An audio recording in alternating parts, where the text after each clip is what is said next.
All right, welcome to another edition of the Big Blue Report featuring that guy, the two-time Super Bowl champion, former defensive captain of the New York Football Giants, a man who's gone to battle down in Philadelphia at Lincoln Field. That is Jonathan Casillas.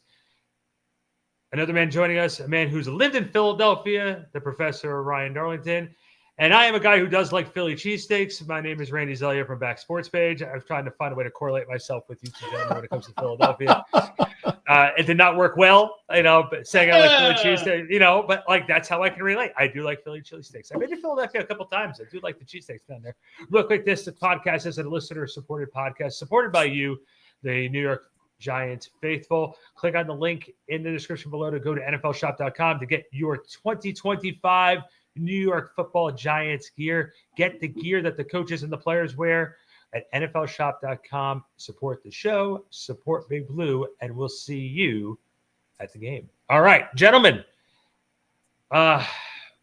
Lots of interesting developments in Sunday's game down in Philadelphia. Yeah.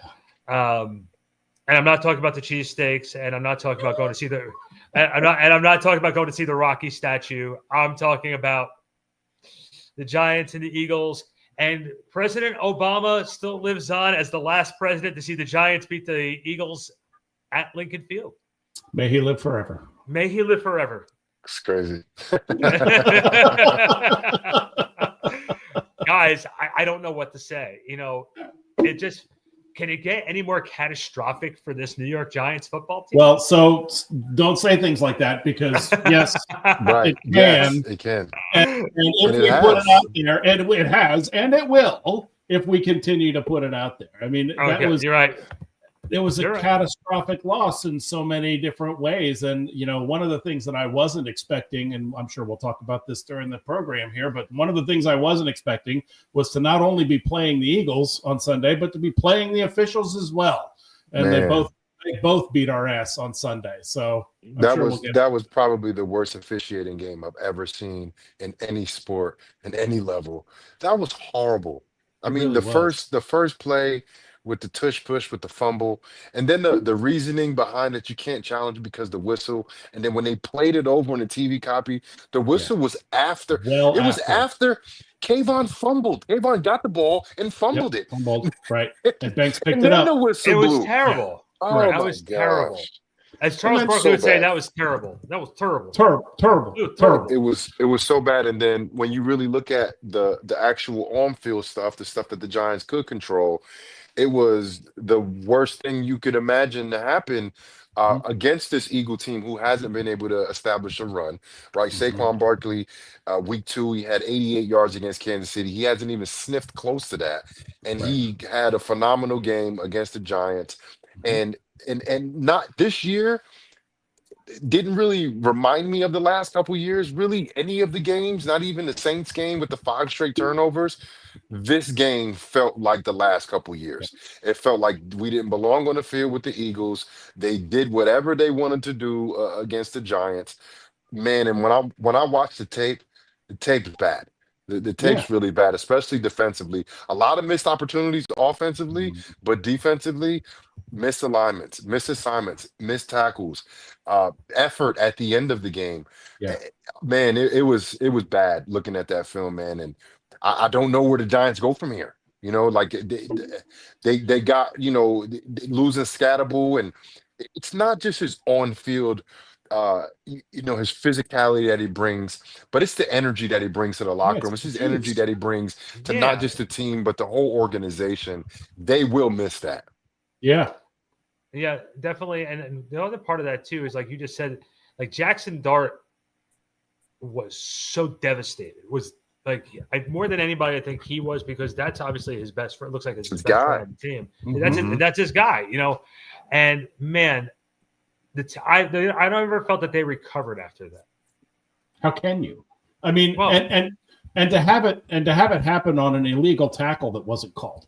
You know what I mean? That was a hip drop tackle if I've ever seen one, and it caused our guy to be out for the remainder of the season. Have they called that at all this year in any game? Have you guys heard? I don't know. Because I've watched some football games, not like I haven't watched all the football games, but I haven't heard it called at all in any football game that I've watched. I mean, but does that make it all right? If you see it, it's illegal, and you don't call it. I mean, it's on the rule books for a reason. It's because it's fucking dangerous, and it just cost us, half of our juice this year. Yeah, and what the funny part was after the game, not funny, but like they asked Dable about the officiating, and Dable's like, "You think I'm going to make any comments about the officiating?"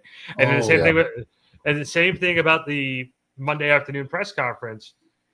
They asked Dable again too. Did you hear from the league about any of these things? And he's like, "I'm not discussing any of the officiating. Yeah. I just had to fork out $100,000 because I decided to go camping on the sidelines." I do think literally the only good thing that came out of that game, or at least the only thing that kind of made me smile coming out of that game, is when they were interviewing Thibodeau after the game, and they asked him about it, and he was like, "Oh, that's some bullshit, man." And then you see Burns pop up. He's like, "You're going to get fined." He goes, "Oh, yeah, I mean, that was a great play. It was a great call, by the way." Great call. Oh, man. I mean, that's hey, look, that's what you call being a leader on the field and off the field right there. Yeah. Right? Mm-hmm. Brian Burns is sitting there saying, "You can't say it." That's when Kayvon smiles and says, "I really love the game of football." Oh, yeah. Those refs were awesome. Yeah, phenomenal stuff. They did a great job. They played their role perfectly. Yeah. Well, they did do that. Yeah, that's for sure. Listen, the conspiracy theories are all over the place, right? The refs are not going to let the Kansas City Chiefs lose, and the refs are not going to let the Eagles lose, especially not dropping 2 to the Giants, right? So I don't know if I buy into all of that, but I can tell you that there were like 5 or 6 egregiously bad calls during that game. And, they're not the ones missing tackles. The officials aren't the ones missing run fits. They're not the ones that are out of position on the field. But, I mean, you can't say that those calls did not affect the outcome of the game. Right. And you can say that they did, but you also look at the Giants didn't help themselves either. You can say here and there with the officials, but there was a lot of things that the Giants did that was not solid. Yeah. Dropping passes. Yeah. Bad news. And also, JC, I don't know if you had heard the news, but Jalen Hyatt was a healthy scratch this past weekend after being active the last couple games. There had been talk they're keeping him out to keep him healthy for the trade deadline, so there might be a possible move involving him. And when I mentioned that to Ryan earlier today, the first thing he says to me is, "What the hell are they going to get for him?" Yeah, I mean that's literally what I was just thinking. I mean, the guy hasn't played, for the Giants when the Giants need a receiver. So, I mean, it's pretty like evident that they don't want him. I mean, I don't understand. I mean, Slayton was out, Neighbors went down weeks ago, and Hyatt has had a couple of catches against the Eagles the first game. I think it was 3 catches then. Yes. I don't really know if he's had any other targets besides those. And it's very disappointing to see. But let's talk about the other guys. I thought actually Slayton had a pretty decent game. The one touchdown they called back, yeah. And that was and that's another call. It's like, I like the corner. I think Mitchell's a really good corner. I actually like him a lot. I think he's pretty good. And that's just a bang bang. He's fighting and he's tussling. It wasn't like no speed impediment. He didn't push off and you seen Quignon like go back all the way. I thought that was like a pretty competitive, play against, I think, 2 really good players. And then it's unfortunate that it went against the Giants when they replay it. You see Quignon pulling his shirt. Like, if you're gonna call it, you know what I mean? Like, call it from the guy pulling the guy's shirt. You know what I mean? Right. Like, I don't know, man. It was it's heartbreaking, and we've said this so many times dealing with the Giants. Add insult to injury, and I reverse it: add injury to insult, right? Because you got the scatterboot injury, and Giants went down there and got insulted down at the link, got assaulted down at the link, and the Eagles, this was their their get right game, and for the Giants giving the Eagles one of their worst losses probably in a while, 17-34 a few weeks ago, to the Giants looking like they did basically all of last 2 years. I'm just scratching my head like, what happened? You know, like that first run play, guys, a 65-yarder. And second play from scrimmage. Yeah. You can look at it, and of course Newbin was the guy that probably got, most of the heat. But from how I saw it, I don't know exactly what they're in, but it looked like some type of maybe cover 6 where the actual run fit safety was the other side, which is Dane Belton. Newbin was really high, meaning like he's out of the run fit. And then I'm looking, it's a single back, so I mean it should be single gap, in terms of run fits. There was no one in the B gap. Yeah. There was no one there. And I'm like, it's the second play of the game. Simple formation. How are we misaligned? Yeah. How are we misaligned? I think it was Darius Muasau. And he struggled. He struggled in the game. Yeah. And I know you guys heard Banks talk about Dexter Lawrence. And I kind of agree with him. I wouldn't say they don't respect him. I wouldn't say that because I still see guys, I still see double team going to him every now and again, not as much. But I've talked about Dexter, and I always say, because I want to throw it out there, this is his big game. This is a game where Dexter comes to dominate, but we haven't seen it yet. Seen it at all. So not only are the younger guys, not playing, I guess bigger than the shoes that they're filling in, because you got a lot of guys filling in shoes. The young kid Black looked like he looked like we just signed him off of the practice squad 3 days before. Exactly. Yep. Yeah. Exactly. So you got younger guys playing. Black Banks is getting a lot of reps. Flott went down.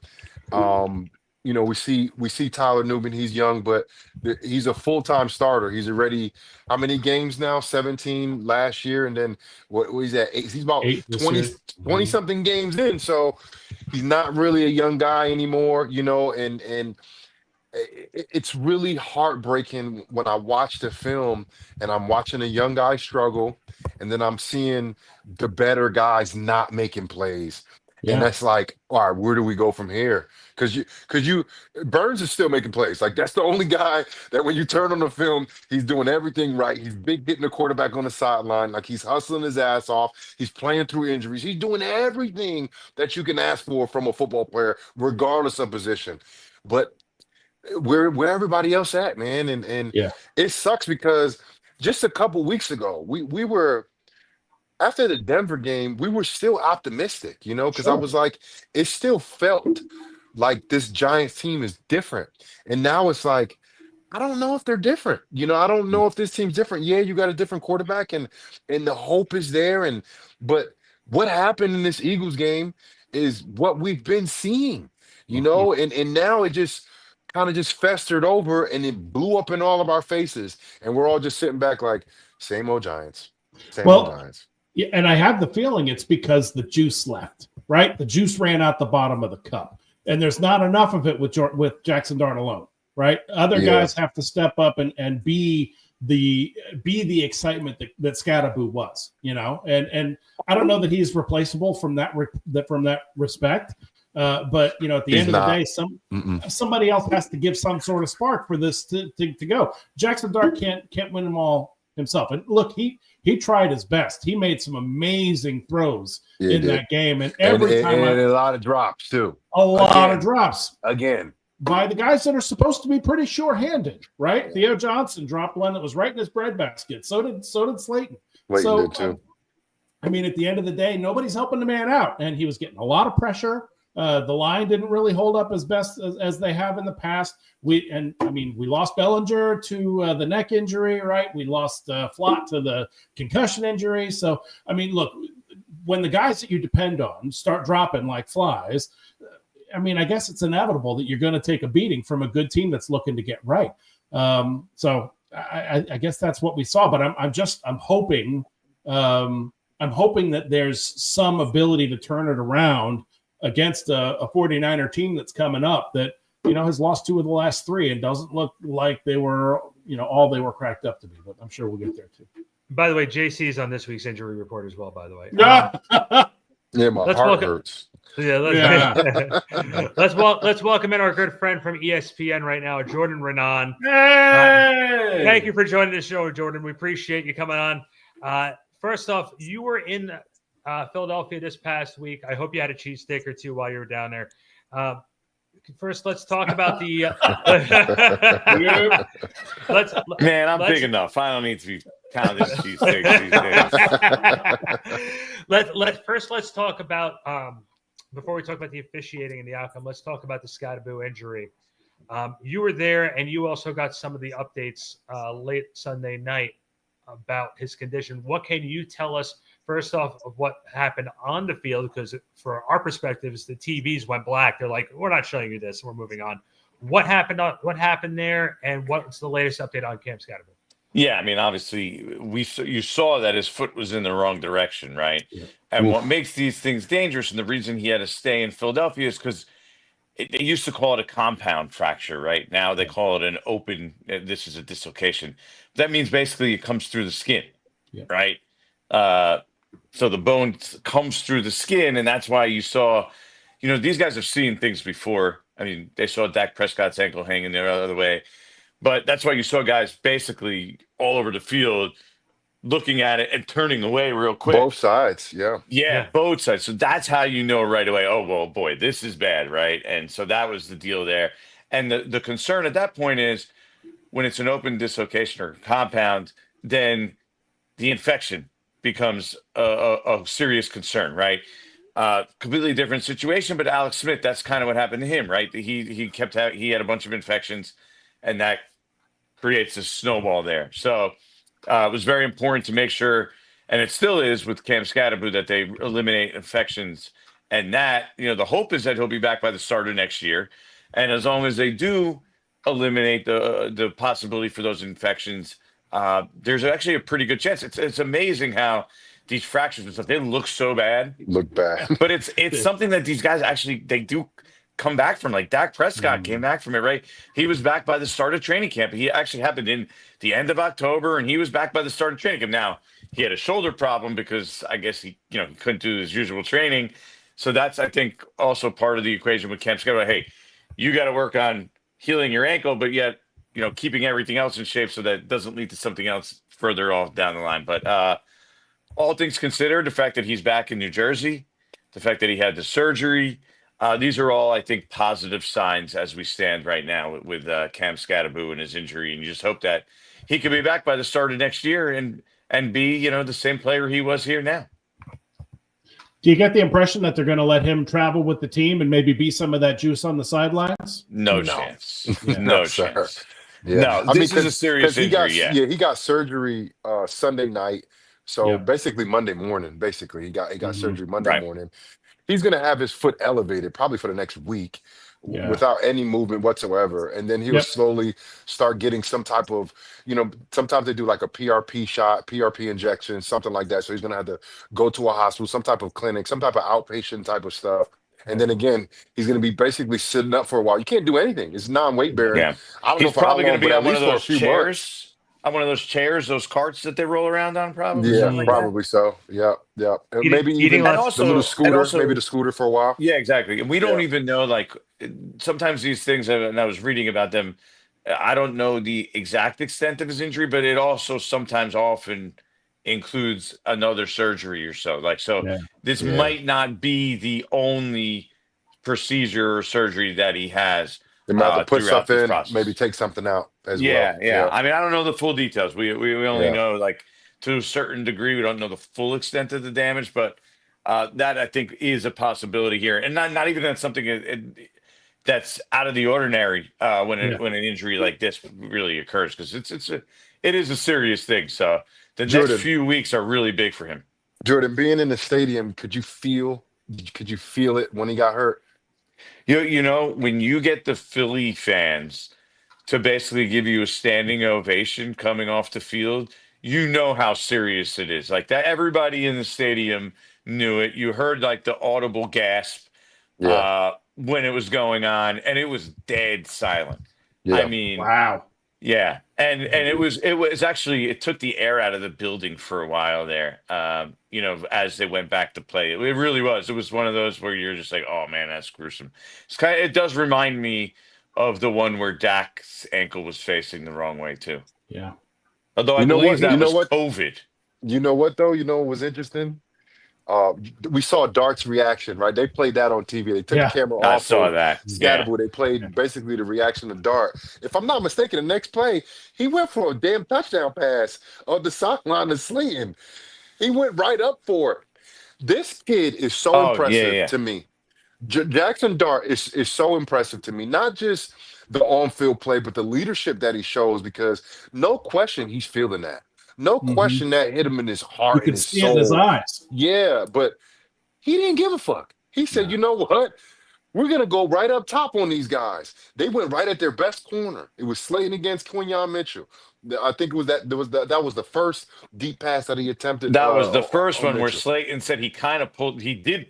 Mitchell did pull his arm back. Whereas the second one, he's like, "I'm not going to let him pull my arm back," and Yep. that's why he ended up with the OPI. But yeah, and you know what? After the game, Jackson Dart, you could see him up there, and he was like basically visibly shaking. Like he was dipping back and forth during his press, sort of grasping for air. Like he was so mad that they lost, combined with the, I believe, the emotion of knowing that the Scatterboo injury was serious. And as he walked out, I was like, "Hey, I'm curious. Have you actually spoken to him, or did you text him yet?" And he was like, "Not. Actually, I haven't had time. I'm actually about to go try to FaceTime in right now." Like like.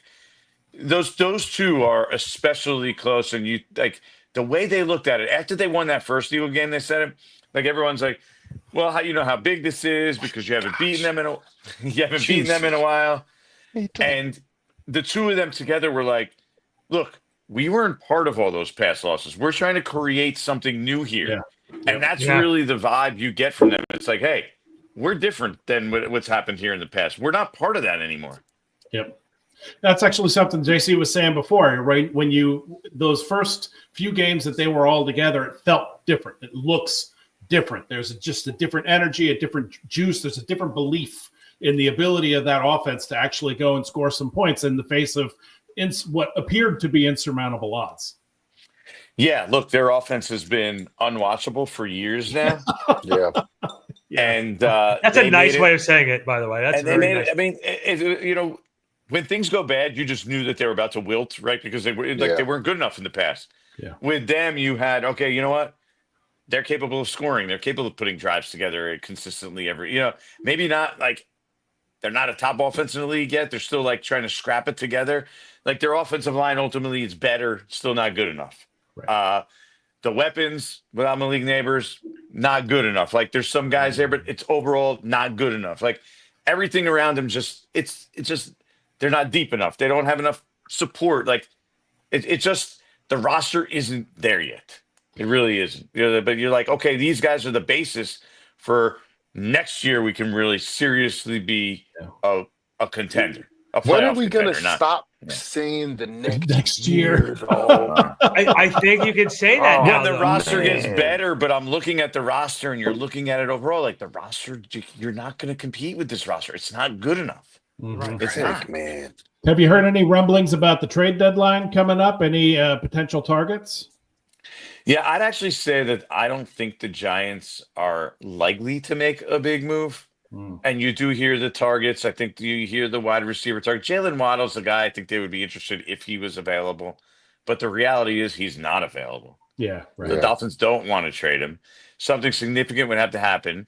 And in order to get him, you'd probably have to overpay. Yeah. And the Giants aren't in a position to overpay. They already don't have a third-round pick this year. You need draft picks. You want to take you want to buy lottery tickets. You don't want to have less lottery tickets, right? And so they're not in positions to be real buyers, I don't think. But it'd be interesting to see. I don't think it's a good idea. I'm wondering what you guys think. I don't think it's a good idea to like force a move to get him a receiver for this year. Like they're 2-6. Yeah, right. This isn't the year for me to force a move and give up assets for. Like you're not going to ruin the quarterback. I never heard of a quarterback development getting ruined because guys were dropping passes. Yeah. Your development gets ruined maybe if you're getting beat up, right? Yeah. And you're getting pummeled, and then you basically Daniel Jones got shell shocked, but you're not going to if you're throwing a ball and the guys aren't open or they're dropping passes, that's not going to ruin your development. You'll just get guys in the future that can get open and catch the ball better, So I'm not worried about that aspect of Jackson Dart. And I honestly, and I know it's hard for Giants fans to keep stomaching, but You're 2-6. It's not the time to make a big move right now and give up assets. You make the big move in the offseason where you don't have to give up the asset. Yeah. Right. But Jordan, I'll throw two things out there. That Denver Bronco game, you were there for it. You win that game 3-4, it has a much different feel than 2-5. And yeah, 100%. 100%. I mean, they should have won Dallas too. But again, they're not a good enough team. That's the thing that makes you look at the head coach, because the little details are where the head coach can matter and can make a difference. And there's the difference between, because a lot of teams are in that middle range between being below average to being, having a good season and being like fighting you're not a for real that contender. wild card spot, basically. You're not a real contender for the Super Bowl, but you're a playoff team like the Giants were in 2022. They were a good team. They weren't a real Super Bowl contender, but they were a good team, and it was amazing. Brian Dable came in, and every little detail they were on top of it. They made all the right plays late in games, and in the last 3 years, it's like every little detail seems all over the place. He's running around. He's losing his mind. And all the little details that make a difference that could help you win games, they don't have. And it's hard to even explain. Why was it so good in year one? Mm-hmm. And since then, it's been so bad in that regard.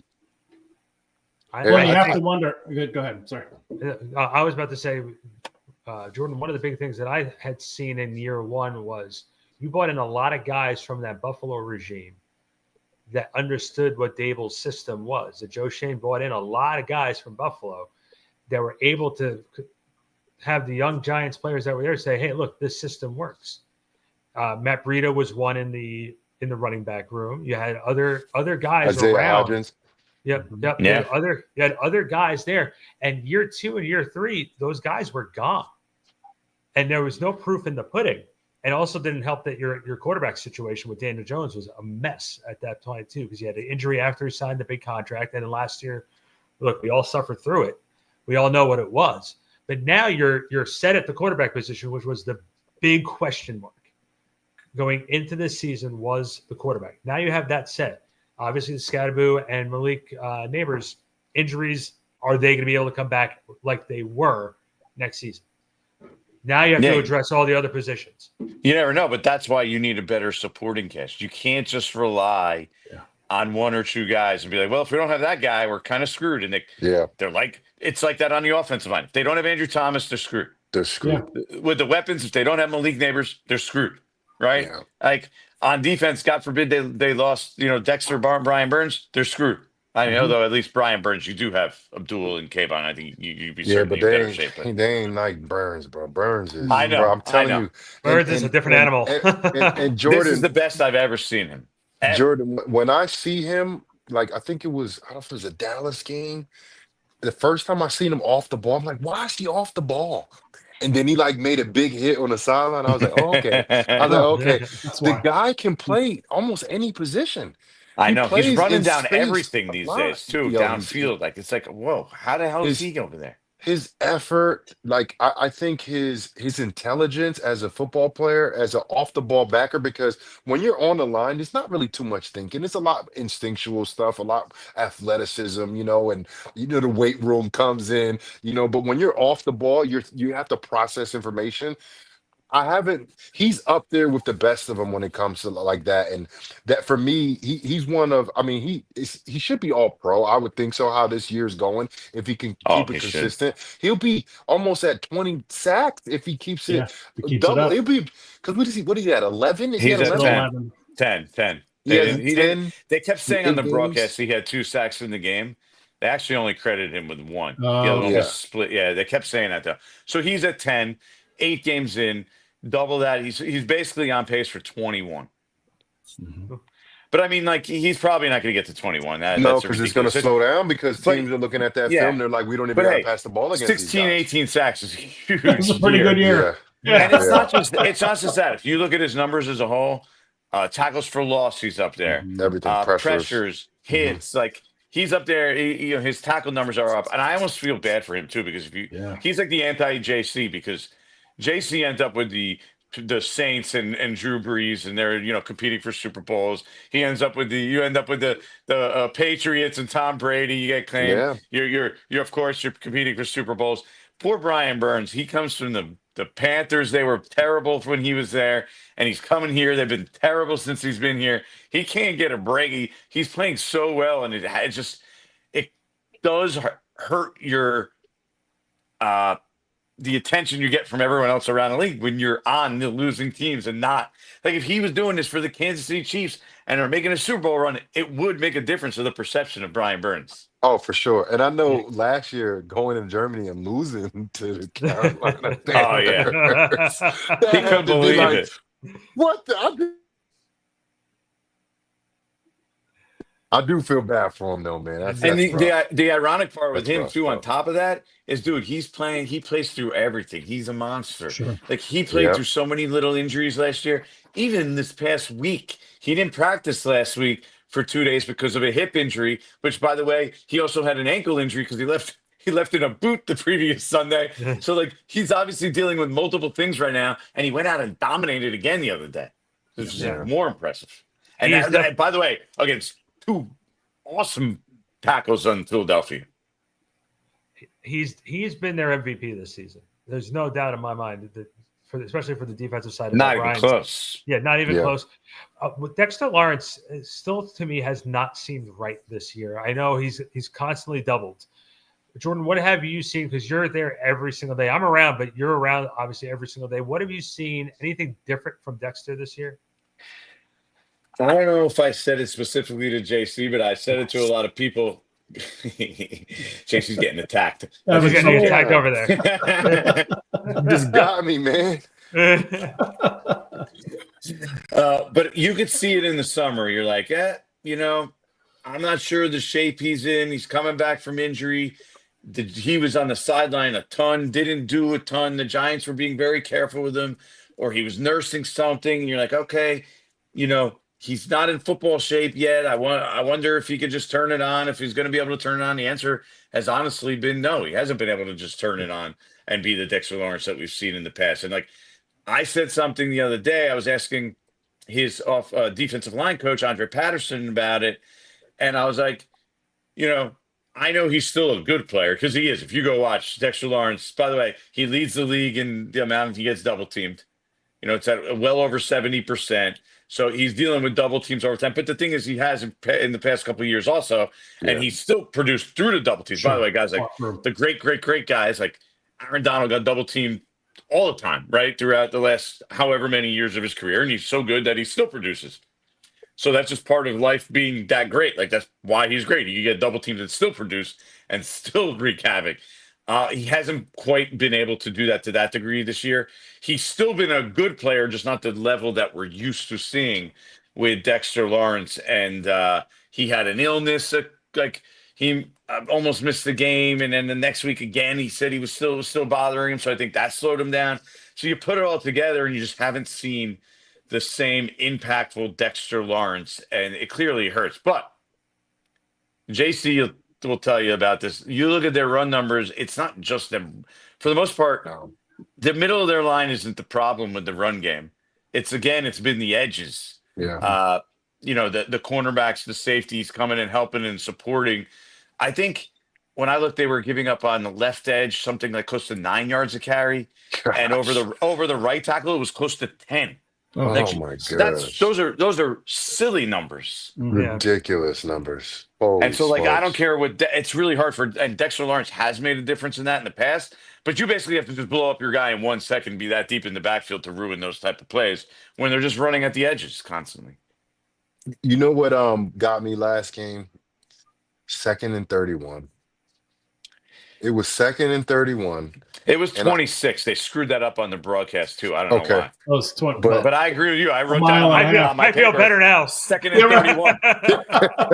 No, but when I looked at it, I'm like, wait, he gained 29 yards. How is that a first down? I was all confused.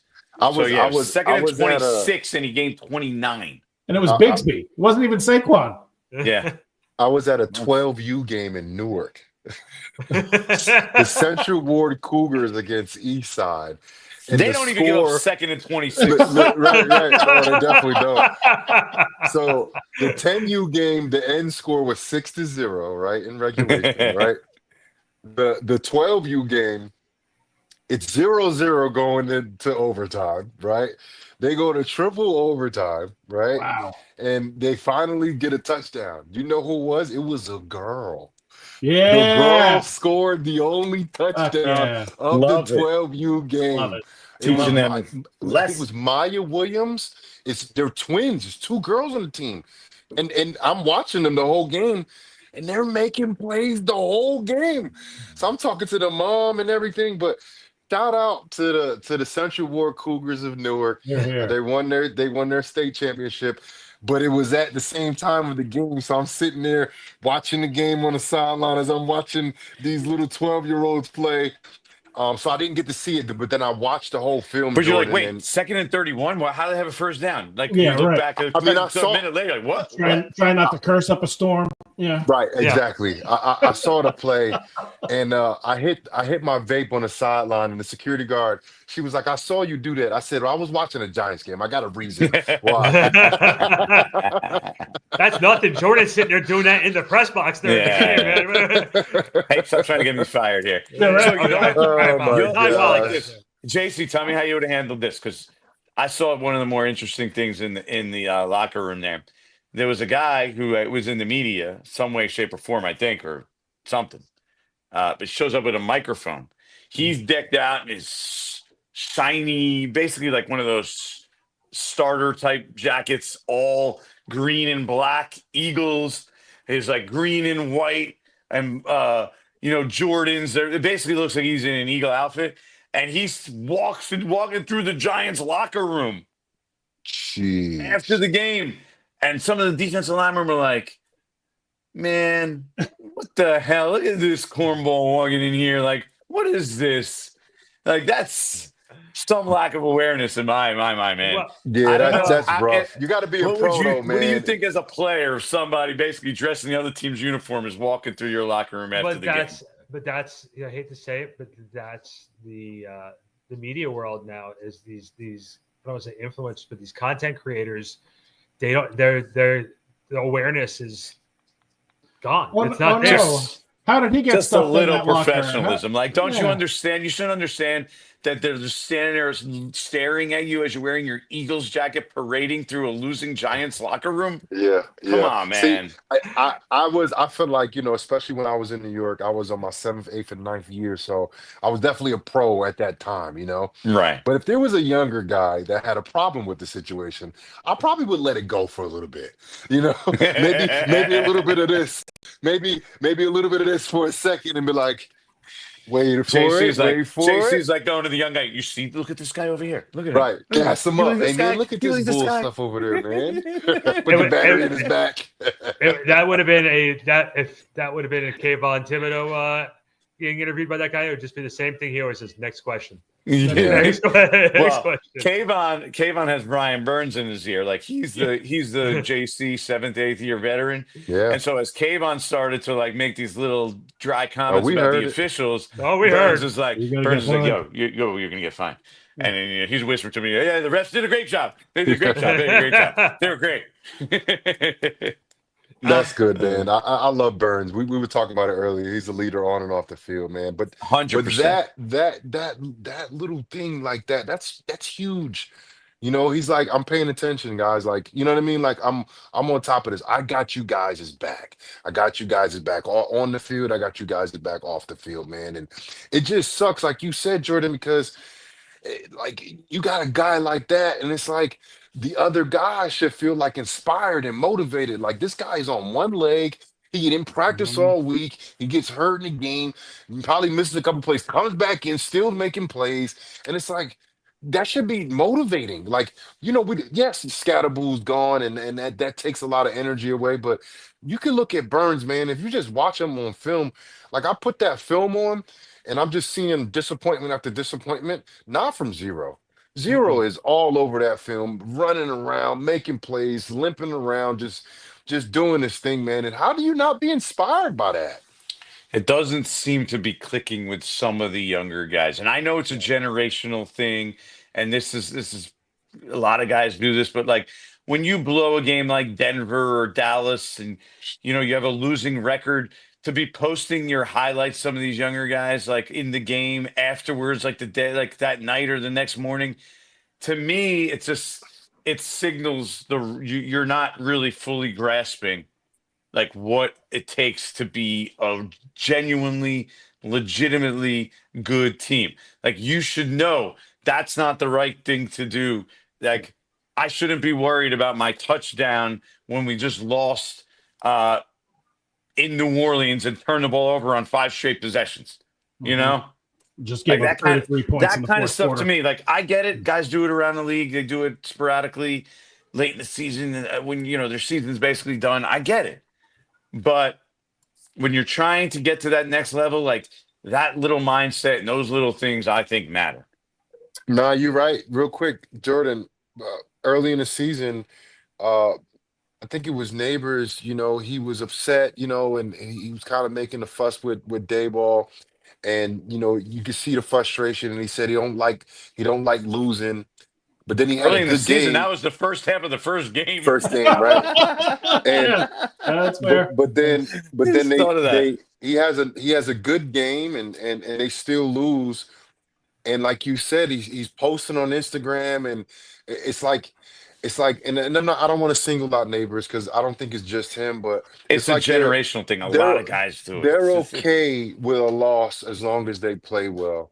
And Jordan, I don't know if you remember, but like I wasn't happy to talk to guys after a loss, and sometimes I didn't play well, sometimes I played good, but I'm the same way. I really didn't like losing. I don't care what type of game I had, especially in college. I played my best games when we lost, and I'm pissed. I'm still mad. It doesn't mean anything that I played well. I didn't do good enough, and that's how I feel. And I think that disconnect is something that is kind of, it's like, I'm gonna say it's a direct outcome of the wins and losses. But if you're okay with just doing your part and then being like, all right, I did what I was supposed to do. You know what I mean? Like that's not being bought in. Like that's not Yeah. being a great teammate. That's not showing camaraderie. That's not being You're fighting for not your going to do brothers. the little extra necessary if that's the case. You know what I mean? Yep. But that's what it comes down to. And Jordan, I've said this on this show. I've said this on BBKL and all the shows I've ever been on. It's not okay to just do your job. I know that was Bill Belichick's thing. People was like, "Oh, just do your job, right?" But you know what? Some guys' jobs are like a cornerback, right? Like Banks or let's call it Flott, right? Flott's a very small dude. Some run plays they're designed to get one on one with the Saquon Barkley. I do not expect Flott to tackle Saquon Barkley one on one. No. That means I have to get out of my B gap. After I get my B gap, I have to help my corner because he cannot make that tackle against Saquon Barkley. That is doing your job plus. And I swear, I just haven't seen it from the Giants. I've seen it from number 0. I've seen it from number 6. Though and 44. I've seen it from them 3 guys on a consistent basis. Now, it's some spots here and there where other guys do things, but those 3 guys, I see it from consistently. And that's the thing. You just don't have enough guys that's trying to do more for their team to win. And I think you see that with Burns, especially after the games. Like I don't know if there's a guy who takes it harder than Brian Burns Mm-hmm. that they're losing, and you could see it wearing on him, and how he's I'm sure you've been in the spot. I've seen him way too many times already. He's been here what, 2 years? 2 Way years. too many times seeing him staring, in his pads, like 25 minutes after the games, just staring as into space, and you're like, I don't even know where his mind is. Like Yeah. he's trying to, in his mind, I think, figure out what the hell just Just happened. happened. Like, Yep. how did that just happen? How are we in this spot again? For a player of his it caliber, matters to him. It matters to him. He's a player of his caliber, having won 5 games in 2 years. He's been part of 5 wins in this place out of all the games that he's played. And he's going out there, like we said, banged up and hurt and playing through it to win games for a team that's went 3-14 last year. Yeah, It's like it means something to culture. him. Yeah, it means something to him. But I think it's from top to bottom, and we sit here and we talked about leadership in the locker room last year, but it also, I mean, we can't. This is why the conversation exists. It starts from the top. If you have had the head coach excusing guys and Malik Neighbors can kind of do whatever the heck he wants, like that, you're kind of setting that standard up, right? Yep. There's certain guys, if you're the favorite, they know they can do whatever they want and get away with whatever they want. I mean, I've had guys say that to me about this team in this locker room the last couple of years. Like, so then it just trickles down and trickles down and trickles down. And you saw, like, a guy like Saquon was able to regulate that a little bit. Yeah. Because he was that well respected. And last year they certainly missed that on offense. And I still think they tried to fix that this year, but they're fixing it with Russell Wilson. He's now not really a big player, right? A big piece of it. And some guys on defense, Debo and Holland, but their play hasn't kind of matched what they need, what you're looking for there in order to do that right there. They're the leaders of the secondary, but they got to be worrying about themselves because they haven't exactly lit it up either, by the way. Yeah. Sure. So, yeah, it's just nothing has worked. And they're trying to reverse engineer it, and then roster building, and like, okay, we need to bring in leaders, and you have to say we need to bring in the leaders from the outside. It's not the best way to do it. Like a guy here, a guy there, sure, but when you're trying to bring in 3 or 4 leaders from the outside, that's not the ideal way to do it. You'd rather have them in house and be guys you drafted and you built up and you brought up in your culture, and I think that's how you end up. I mean, what are they, 11-31 in the last 2.5 years right now? Jesus. It's bad. It's ridiculous. And there's two things I just got to throw out there. One, is there a better example for Abdul Carter to follow than Brian Burns? I will tell you that because I know Abdul Carter, we didn't hear his name a lot the last couple of weeks, but he's obviously still learning. You can't find a better example than that. And Jordan, we've been talking about over the last couple of years. What hurts Dable and Shane even more is seeing the success of Daniel Jones right now. Well, I mean, on top of it already happened on top of the fact that it happened on top of Saquon. on top of McKinney, on top of now we got Daniel Jones. Like, yeah, it's all a bad reflection of the overall program. And look, I know I say it all the time. I know you have to take everything Wink Martindale said with a grain of salt because him and Brian Dable did not get along. They hated each other, right? But a lot of his complaints have kind of come to fruition here over the past 2+ years. Like, you have to be fair. Like, his thing was the program. He didn't think they could be successful long-term overall because the way things were run and the way that they were just kind of jumping all over the place and the planning behind the scenes. And it's kind of proven to be true. Like, the proof is in the pudding. The wins and losses it shows you that maybe he was right. Yeah, the pudding tastes like shit. So, man.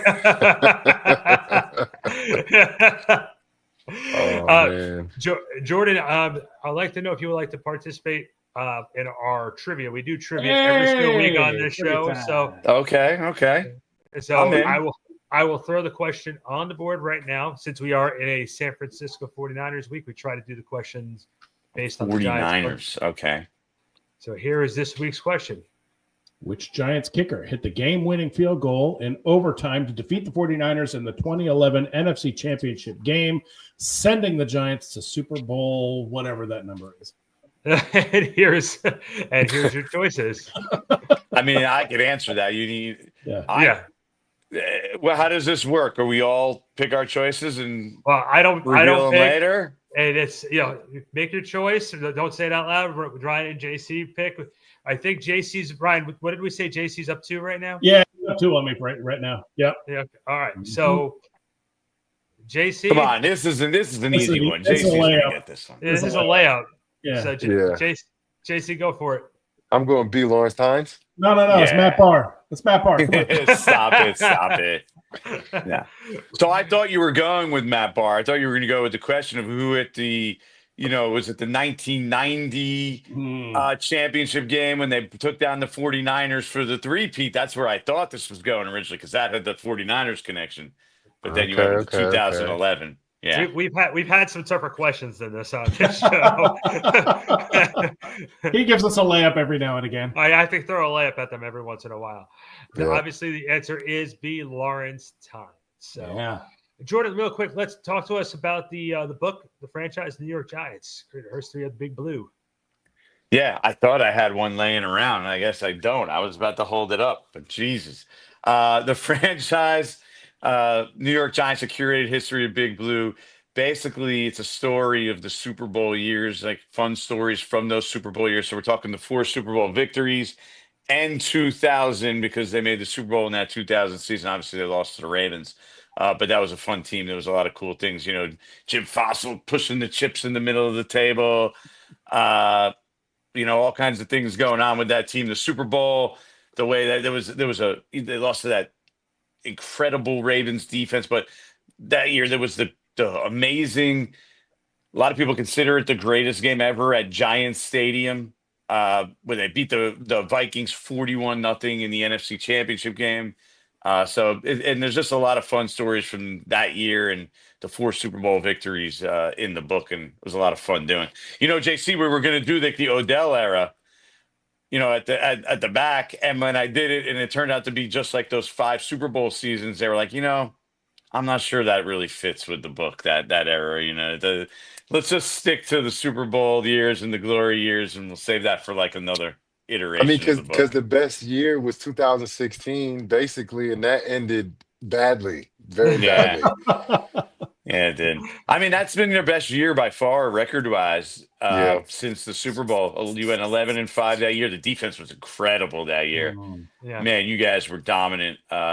Nobody could do anything against you guys in the second half of that season. And Odell took care of the offense. It was fun watching him too, man.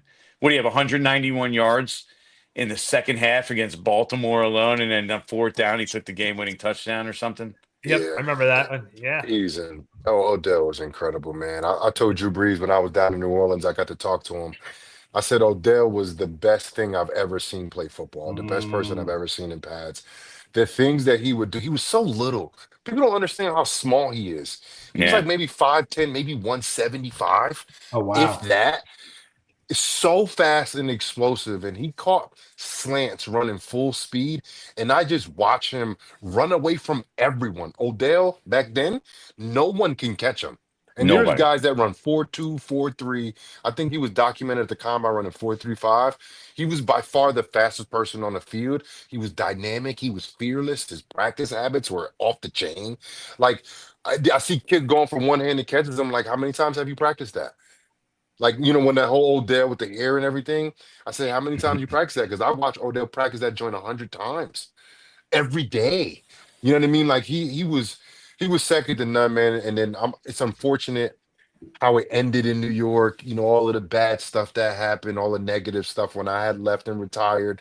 All of that stuff that came on, then the injuries hit him. It was I'm really the s- injuries. He broke his ankle, then he tore yeah, his knee twice, and yeah. Cleveland and whatever. So that really was it. You have 3 major injuries like that. That's too much to overcome. And then the Super Bowl for him, and I'm not talking about the injury, but for him to win one, like for me, I was so happy for him, because yeah, he was a little young knucklehead back in the day, right? But he was a guy that I think he was a generational talent that, I mean, you guys saw back in 15 and 16. He had grown men wearing his haircut. Like, that's Yeah. crazy. So I understand I why saw you the would have added highlights. him in the book.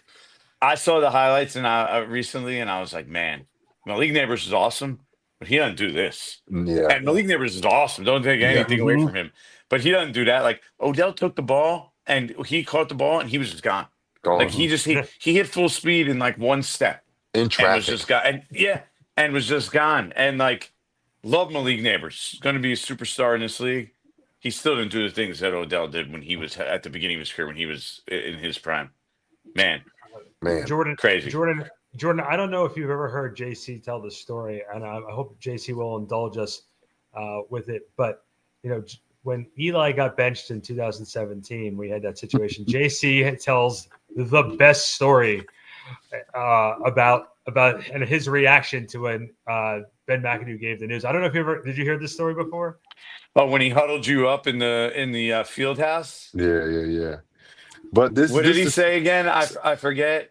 so I forgot What did exactly what he said, but Jordan, this the thing. So going into that practice, I literally that day I was talking to Calvin Shepard, and I was like, man, I really respect Coach McAdoo, man. Like, It was two separate occasions, right, where I was injured.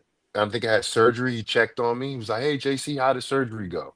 I'm like, "Oh, snap!" The head coach reached out to me, and then my daughter got sick, and then he reached out to me again. "Hey, JC, just checking on you, man. I want to know how your daughter's doing." And I told Shep, Shep was my boy, so I was like, "Shep, bro."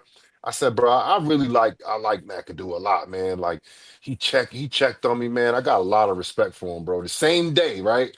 And then later on in practice, he gathers everybody up and he tells us the news. I look right at Shep. I said, "Take everything I said back. I don't mean none of that shit."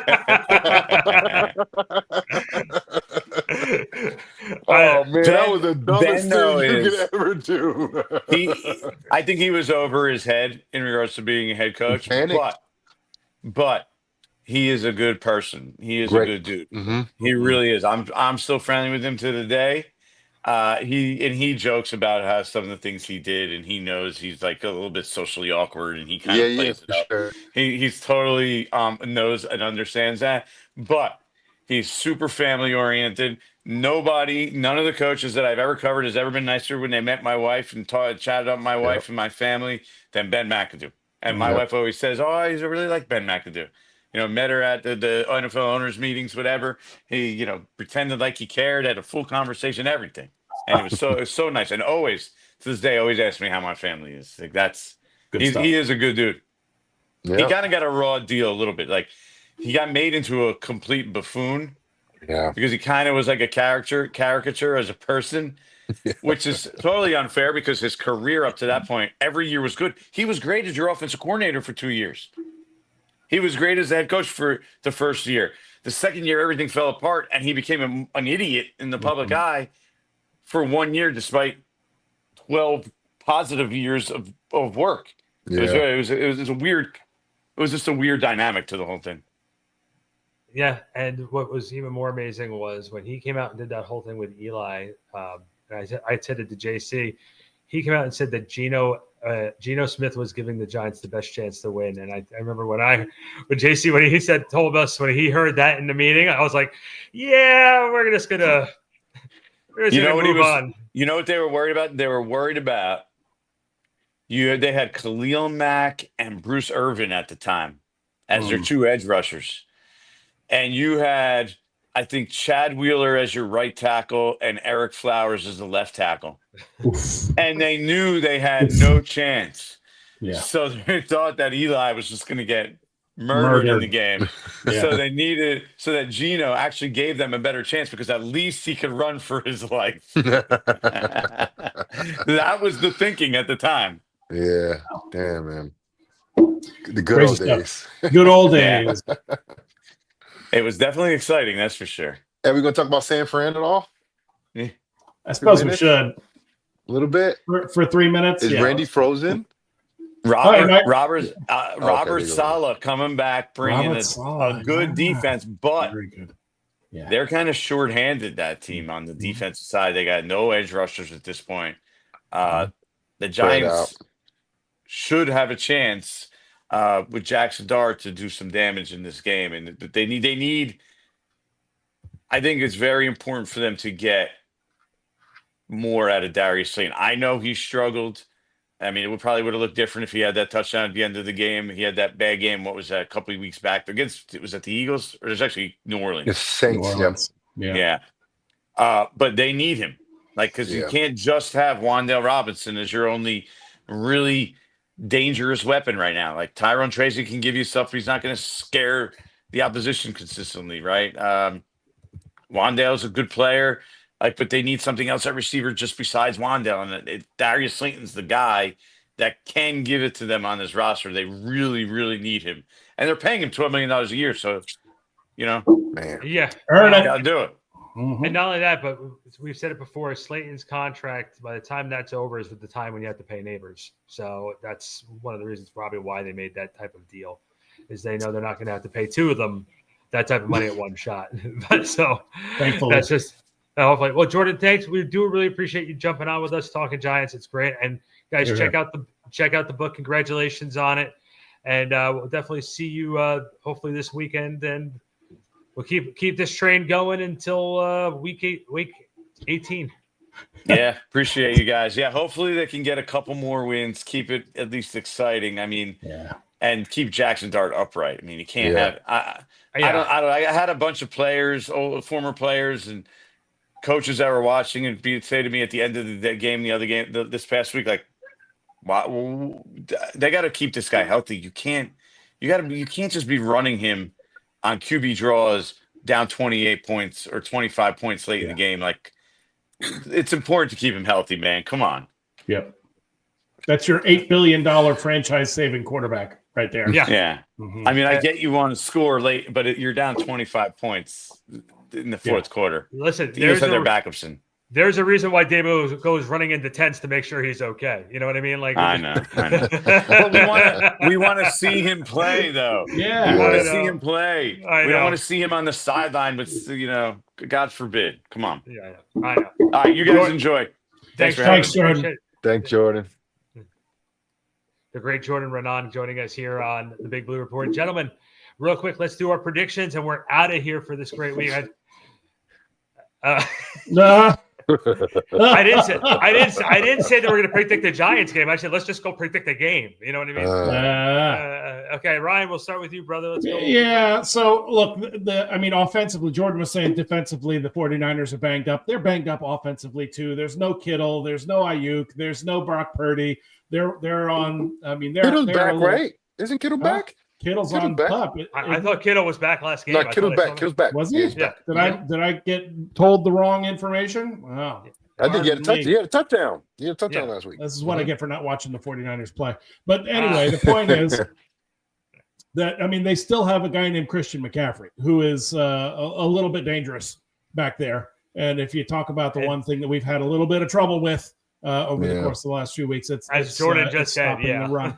So, I think it's going to be, dare I say, I actually have the feeling because we are at home and there is a bit of juice in the home crowd, I think it will at least be competitive. And so I'm looking forward to this is going to sound familiar because I think I said the same fucking score last week, but I think it's going to be somewhere in the neighborhood of 24-21 Giants. You've heard it here first. JC? He's not as optimistic. I just hope it's not another get right game for the Niners. Yeah. McCaffrey's averaging 25 touches a game, guys. Sure. They're throwing him the ball a lot. The Giants just haven't done a good job collectively and being assignment sound on defense. And with somebody like Christian McCaffrey, you give him a crease in the run game, he's gone. You give him a step in the passing game, he can score a touchdown. Mm-hmm. Kittle, the Giants haven't had success covering tight ends, and now he's back. So I really want to, because we've been talking about this week after week about the Giants defense, right? Because, I'm freaking played defense my whole entire life. I can't throw. I can barely catch anymore. It's all about the defense for me. And the defense has been, for me, the most disappointing thing when it comes to this Giants team. And people want to give Shane Bowen crap and then Dayball crap and even Joe Shane crap. But at the end of the day, neither one of those guys are making a tackle. Yep. Neither one of those guys are, throwing touchdowns. And it's up to the players, man. And, to see the guys that we expected to be dominant and some guys that we expected to come on the scene and make plays, it's just been too infrequent for these guys to show up. I don't really think they can stop anybody. I'm thinking 27-17. And this is the thing, guys. The Giants got killed last week, and they didn't turn the ball over at all. Yeah, right. It was they played a clean game on offense, and it still was ugly. Yeah. And that's what really bothers me, because if the San Fran comes into MetLife and they play a sloppy game and turn the ball over multiple times, Like it's just gonna look really disgusting. Hopefully they can stay clean and they can keep it, within reach. I just, I'm not totally disappointed in the team because I had low expectations, but they were showing me something at one point, and I think that's gone now. So Yeah. 27-17. The Giants got to make me believe otherwise, that they can consistently play 4 quarters of football. I'm not ruling out the idea, like Ryan was sitting there saying, that there being a little bit of juice and the team being a little fired up. There's something with Jackson Dart and home cooking that works for him. Like Ryan said, it seems like my score usually comes up pretty consistent. I'm going to go 24-21 Giants just because I feel like they're going to get it right. They're going to, like, you just feel like they need that bounce back game. From your lips to God's ears, my man. Well, Yeah. the simple fact of the matter, too, is one thing we also have to think about that Jordan brought up and what JC brought up, too, is a lot of these guys were not here through all these tough times with the Giants. So, Jackson Dart's determined to try and change the narrative of this football team. Jackson Dart can't do it by himself, though. Right. And he's absolutely right that it starts at the top. In the corporate world, we call it the leadership shadow.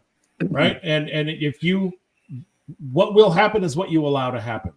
And, right. But that also, when you say that it starts at the top, I've always said that the product on the field or the court is the reflection of management and the job that they've done.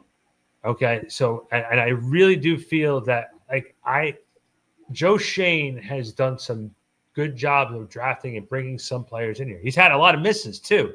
I'm not going to sit here and just give him all the praise. He has to take the humble pie with the good meal he's getting from that comment. But the simple fact of the matter is, right now, you really, really, really need something for this fan base to get behind. To believe last year, at one point, they stopped doing player introductions for the team. That's how bad it got last year. This year, like, I was there for Jackson's first start, and when they introduced him to the crowd went crazy for him and Scadaboo and Malik Neighbors, and you felt that they're onto something. Injuries happen. I get it. Now they have to sort of wait for next year to see what this is going to turn into, but we're on the right step. And for even within the injuries and some of these catastrophic losses, the Giants fans have something to look forward to and to believe in and to get behind. You didn't feel that last year. Last year was 3-14, and every Giants fan, they were bringing airplanes by the stadium, holding up signs saying, "Fire." Do you think they return this week? Do you think they come back this week? I don't know. So I hear you with the injuries, but let's look at the 49ers, right? 49ers lost their tight end, right? They lost their quarterback. They lost their middle linebacker. They're still 5-3. Yeah. So it's like, receiver. I hear you, right? Number one and number two receiver, right? Debo's gone, right? He's in Washington, and they still figure out ways to win games. Injuries with Mac Jones. Mac Jones is looking good. Mac Jones is playing his ass off. Props to Mac Jones. But anyway. They're carrying him off the field. Yeah. I mean, it's really hard to really kind of grasp exactly what we're looking at every week, because literally every week we get something different. Yeah, it's chaos. Like the Giants, we don't know what the Giants, what are they good at? What are the Giants good at? What we can say, all right, besides number 0, what could we say the Giants will do this on Sunday? Because they're not even a turnover-laden team like they used to be. Right. I know. Yeah. Like, oh, they're going to turn the ball over multiple times. No, they did that one game. They did that one game. Sure. They did one game. But to your point, it's maybe to everything. Are they going to give up? I mean, are they going to throw the ball well? Maybe. Are they going to get a bunch of drops? Stop the run. That's what they haven't done. Are they going to be able to stop the run? Yeah, right. So we know that they're not going to stop the run. But what are they going to do that's positive? What can we consistently – you're absolutely right. What can we consistently say we can rely upon the team to do?